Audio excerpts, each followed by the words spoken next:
Hey, what's going on, traders? Happy Friday. Thank you guys so much for tuning back into the channel. It really does mean a lot to have your time and support. But as usual, I'm going to go ahead and let you guys know exactly how my trading went today. So let's get right into today's video. And as you guys can see, right, I was trading on simulation again today. No surprise there. But I did want to make you guys aware this is a paper trading account here, right? And so as you guys can see, I was up, $100.30 on the day. I was able to make $57 on SQQQ and a $43 profit on TQQQ. So I was super happy to be able to walk away on Friday, with my 1% goal being hit.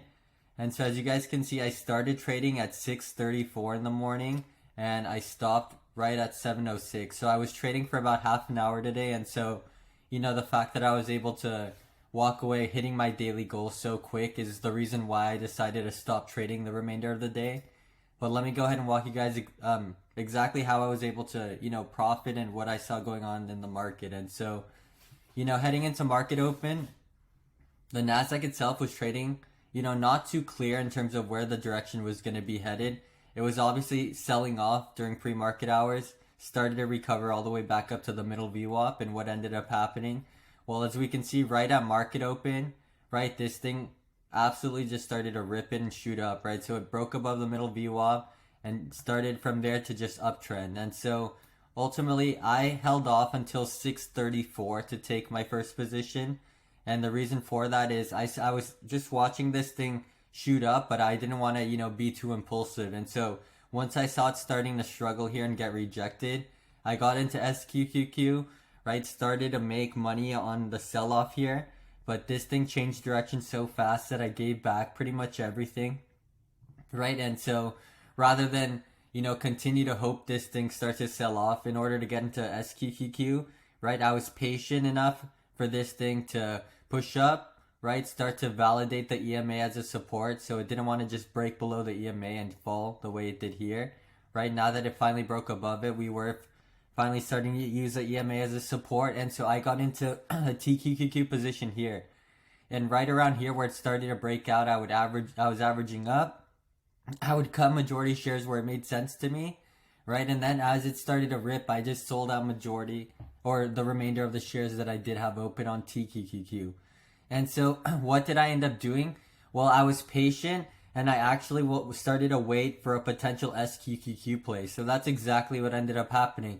This thing pushed up. I locked in my profit on TQQQ, right? Wasn't much, but it was $43. And then this thing became overextended, right?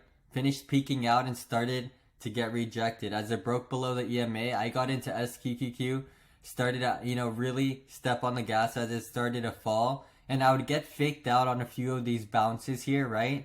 Where I would end up giving back profit. But ultimately, as it continued to sell off, I continued to go along with it. And I believe my last trade was right around this candle. As it finally broke below, I cut majority of the position, right, in case this thing wanted to continue to uptrend, almost like that, right? And so I decided to walk away there, right? Very happy, very blessed with how the day turned out.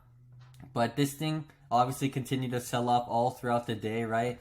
Lots of selling pressure just in general from this, whole week, and just it's been a bloodbath for the Nasdaq. So wasn't too much of a surprise that we were going to end on a red note on Friday, right? Given all the headline momentum, right? That's pretty much going on in the news regarding the market selling off. And so, right, not too surprising to see us end bearish on the day today.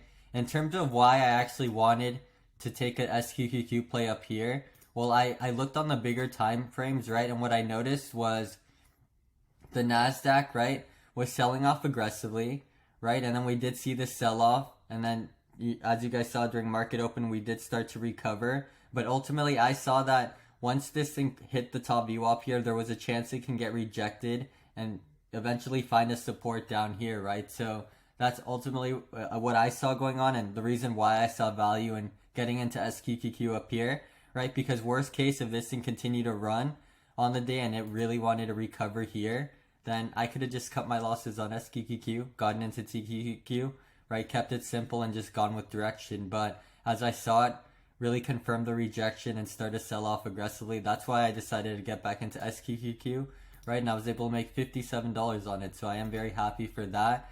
And just happy with how the week turned out. I did have a pretty good week. better than definitely I'm used to. So, and although lots of it was on the simulation account, right, I'm just still grateful that I'm getting the practice in. And, ultimately that's what's going to be able to allow me to gain that confidence to get back on the real account. But, bigger picture, what do I see going on? The NASDAQ did break below this support it was, trying to find at, or that it's previously had before, but it tried finding. But, as you guys can see, it just broke through it. And so we are seeing that selling pressure, leading on into it. And so would I be surprised if this thing continues to sell off? No, right? But obviously it doesn't just have to continue to sell off. It can even, potentially bounce before it continues to sell off. Or, this thing could just bounce and start to change direction and continue to uptrend. So we just really need to follow up with it, see what happens, and then take our trades accordingly, right? But given the fact that the NASDAQ has been selling off a lot this week, on my main account, I actually went ahead and picked up a few more shares of Tesla and the other swing trade stocks that I'm in, right? Like Roblox, Snapchat, all of that good stuff. Literally just a few shares of each because of the fact that we are pulling back, very heavy, and I don't want to just be buying in blindly, right? So I'd rather buy in with a small amount where I really wouldn't care if this can continue to pull on back, right? I bought in with an amount that I'm comfortable with in case it does pull on back. I'd actually be excited, right? So I could buy back more shares at these, more oversold prices. But that's everything I wanted to talk about, right? You don't always have to see the market selling off as a bad thing. The people who are panicking really are the ones that are too over leveraged in their positions, right? And don't have any more cash to be able to buy in at these cheaper prices. So as long as, we keep that in mind, then, let's just implement good practices with our day trading and swing trading heading into 2023. But I am excited to see what next year holds for me and for all of us trading, right? But yeah, we're just gonna have to take it day by day and see what happens. But that's everything I wanted to talk about in today's recap. I do appreciate your time a lot, and if you guys have any questions at all whatsoever that's stock related, or want me to break down any stock indicator or any stock in general, just go ahead and drop a comment and I will be more than happy to do that myself. But that's pretty much everything. I hope you guys all take care, have a good weekend, and enjoy the rest of your day. And my brother and I will see you on Monday. Take care.